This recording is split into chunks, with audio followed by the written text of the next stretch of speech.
5 mentiras de nuestra historia que la mayoría de mexicanos cree que son ciertas. Bienvenidos Nopal Brothers y Nopal Sisters a este nuevo video del Nopal Timestamps. Mi nombre es Marvin Lara y hoy vamos a presentarte un video muy interesante donde hablaré de varios mitos y mentiras que nos han hecho creer que son ciertas y lo único que han causado es que se distorsione la historia, se cambien los hechos y se tenga una idea equivocada del cómo surgió el gran país que es México. Quien no conoce su historia está condenado a repetir los mismos errores. Por eso, en poco más de 10 minutos voy a repasar los hechos más importantes que nos enseñan en la escuela para decirte cuáles están cargados de sesgo político ideológico que no corresponden con la realidad. Es un tema bastante polémico que puede generar controversia, pero siempre es importante conocer diversas opiniones para formar la nuestra. Por ejemplo, ¿es justo considerar a Santa Anna el peor villano de la historia? Pues quédate que aquí te lo digo. Para la elaboración de este video, nos basamos en los libros titulados México lindo y querido, de Curiosamente y publicado en la editorial Grijalbo, el libro Maciosare, nuestro extraño enemigo, de Juan Manuel Zunzunegui, y el libro Contra la historia oficial, de José Antonio Crespo. Así que una vez aclarado lo anterior, ponte cómodo de llegar a la botana que aquí comenzamos.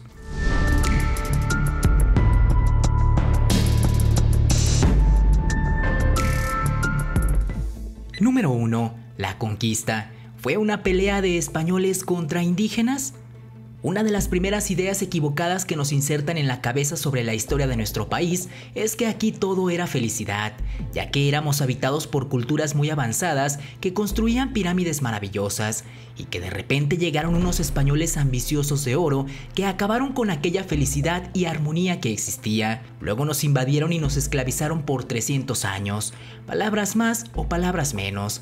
Esa es la historia oficial. Lo cierto es que nunca existió esa armonía. En realidad la mayoría de las culturas estaban peleadas con las demás, pero sobre todo estaban peleados con los mexicas, que habían construido todo un imperio cimentado en los altos tributos que debían pagarles, así como el miedo y miles de vidas que fueron sacrificados como ofrenda para sus dioses. Entonces los pueblos sometidos estaban esperando una oportunidad para rebelarse y poner punto final a la tiranía mexica, y los españoles les dieron esa oportunidad, y por eso se convencieron fácilmente de unirse a los invasores. Así pasó con los tlaxcaltecas, pero no fueron los únicos. También los totonacas, los habitantes de Cholula y otras culturas más que se encontró Cortés a su paso previo a la llegada del Valle de México. Si no se hubiesen dado esas alianzas, habría sido imposible para los 600 o 1000 españoles que llegaron derrotar a los mexicas, que junto con sus aliados contaban con fuerza de más de 50,000 hombres.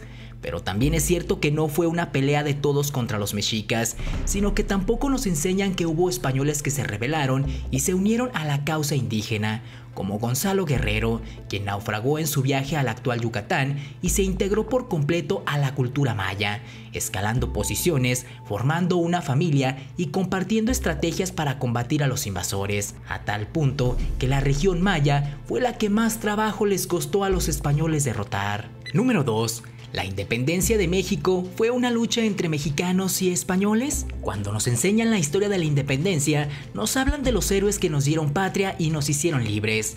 Por eso es fácil imaginar a estos héroes como los de las caricaturas, luchando por la justicia y la libertad.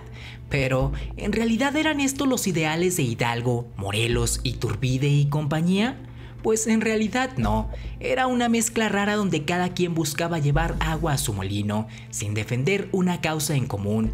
Estaban los indígenas que querían recuperar sus tierras, esclavos que buscaban libertad, mineros que querían mejores sueldos y condiciones de trabajo, pero también estaban los mercenarios, que solo deseaban llegar a un pueblo para poder ver qué podían saquear. Pero lo que debemos tener claro es que no fue una lucha donde los mismos indígenas que habían sido invadidos y conquistados 300 años atrás eran los que ahora buscaban recuperar su independencia. Nunca debemos olvidar que la independencia de México la planearon los criollos, que eran los hijos de españoles nacidos en la Nueva España. Sí, Hidalgo, Allende, Aldama e Iturbide eran criollos, y no criollos cualquiera, todos provenían de familias españolas muy bien acomodadas económicamente. La independencia de México fue una revolución de la élite conservadora de la Nueva España, cuando sus intereses y sus fortunas se empezaron a ver afectadas por lo que estaba ocurriendo en España con la llegada de gobiernos y leyes liberales. E incluso había indígenas peleando por la causa realista o española, para que no vayan a creer que todos estaban del lado del bando insurgente. Así que, quitando el lado romántico que nos enseñan, en realidad fue así como se dio la independencia de México. Número 3. ¿Santa Anna fue el peor villano y no hizo nada bueno por México? Antonio López de Santa Anna es considerado el peor villano de la historia para la mayoría de los mexicanos, de eso no hay duda, e incluso hay encuestas que así lo confirman. Y sí, cometió muchos errores, pero también es cierto que muchos de los pecados que la historia le carga, en realidad no los cometió él, pero como dice el dicho, cría fama y échate a dormir. A la luz de la historia, Santa Anna es el culpable. Por ejemplo, ya lo he dicho en otros videos, pero Santa Anna ni siquiera era presidente cuando perdimos más de la mitad de nuestro territorio con el infame Tratado de Guadalupe Hidalgo, pues las negociaciones comenzaron siendo presidente interino Pedro María Anaya y luego le tocó firmarlo ya como presidente a Manuel de la Peña y Peña. También se le culpa completamente por la pérdida de Texas, y aunque sí fue responsable por su cobardía y malas decisiones, fue factor más importante la presión de Estados Unidos, los propios colonos que habitaban Texas y que no había mexicanos dispuestos a irse a vivir a ese territorio caluroso y árido, a pesar de los distintos esfuerzos del gobierno mexicano por mandar personas para que cuidaran y habitaran ese territorio. Aún así influyó más que los gringos y europeos de Texas estaban en contra de la ley mexicana que prohibía la esclavitud, la cual fue impulsada por Vicente Guerrero, pues estos volvieron valiosas esas tierras gracias a los cultivos que realizaban con la ayuda de la mano de obra esclava, por lo que permanecer en México les perjudicaba en sus ambiciones. Pero bueno, explicados esos errores que le cargan a Santa Anna, vale la pena mencionar lo que hizo bueno, que en realidad no fue mucho, pero no por eso debe ser olvidado. Primero, que formó parte del ejército trigarante que logró la independencia de México. Segundo, que no era un presidente que se escondía ante los conflictos. Era tanta su vocación militar que prefería irse a dirigir batallas que estar encerrado en el palacio de gobierno.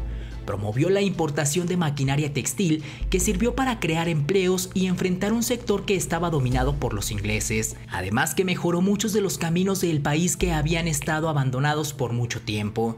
También promovió la educación primaria obligatoria y durante su gobierno lanzó la convocatoria que nos dio el hermoso himno nacional que cantamos hasta el día de hoy. Y es seguro que no te la esperabas.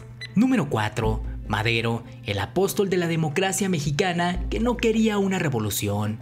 A Francisco I. Madero se le debe ser iniciador de la primera revolución social del siglo XX. Sin embargo, lo que casi nadie dice es que en realidad Madero no se consideraba un revolucionario, sino un reformista amante de la ley de la paz, un religioso devoto al espiritismo y seguidor firme del humanismo cristiano. Y aunque tiene bien ganado el título de apóstol de la democracia, al final resultó ser un pésimo político y peor revolucionario, por lo que terminó convirtiéndose en un mártir de la democracia.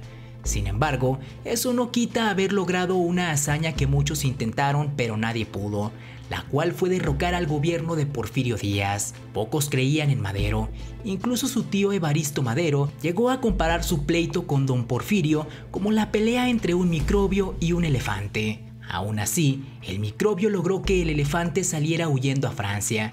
No es exagerado decir que Madero inició el movimiento armado muy a su pesar, cuando vio que de plano no había otro camino para que Díaz dejara el poder. Incluso en su libro La sucesión presidencial, escribió en 1908 que ese camino era la alternativa más improbable y la menos deseable. Madero había aprendido de la historia de México que cada vez que se rebelaba un caudillo en nombre de la libertad y el pueblo, olvidaba pronto los motivos que lo habían empujado a empuñar las armas y terminaba instalándose cómodamente en el poder por encima de cualquier ordenamiento legal o democrático. Madero temía que eso se volviera a repetir y no se equivocó, se repitió. Pronto los que lo ayudaron a llegar saborearon las mieles y frutos del poder, y los que nunca se fueron consumaron la traición que lo convirtieron en mártir. Madero creyó ingenuamente que con la salida de Porfirio Díaz cambiaría el país como por arte de magia, pero no fue así, pues no hizo una depuración y limpia para sacar a todo lo que oliera a don Porfirio, y por dejar a muchos porfiristas en el gobierno, terminó dejando a medias lo que le costó tanto construir. Número 5. El mito del malinchismo impulsado por Lázaro Cárdenas.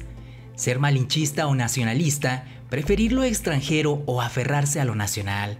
Dos aspectos del mismo discurso que busca cualquier pretexto para dividir a las personas con fines políticos. Es tal el peso del mito que nosotros inventamos la palabra malinchista en español para describir a quien prefiere lo extranjero por encima de lo nacional. Para formar este mito, se nos enseña desde pequeños que hay cosas que son nuestras y otras que no lo son.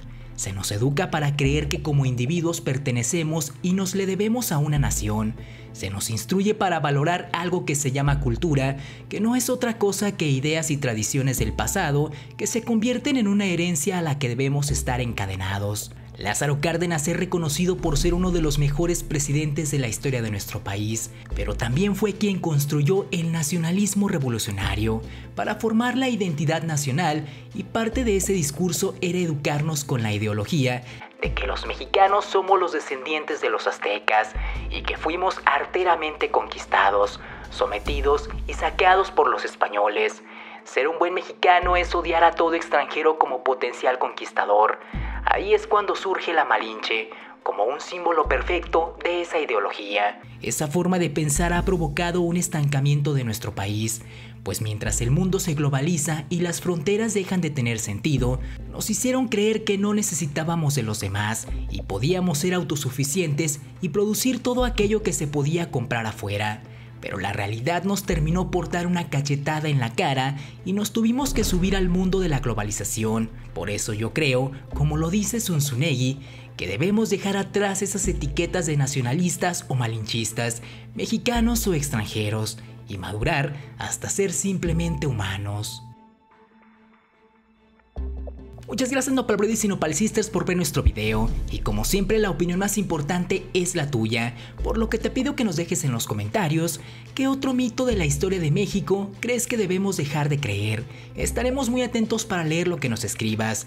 No olvides seguirme en mis redes sociales como Twitter, pero sobre todo en Instagram, te dejo los links en la descripción. Tampoco olvides suscribirte a nuestro canal y activar la campanita para que no te pierdas ninguno de nuestros contenidos. Tu ayuda es muy importante porque nos permite crecer y llegar a un mayor número de personas. Te esperamos en nuestro siguiente video. Nos vemos, hasta la próxima.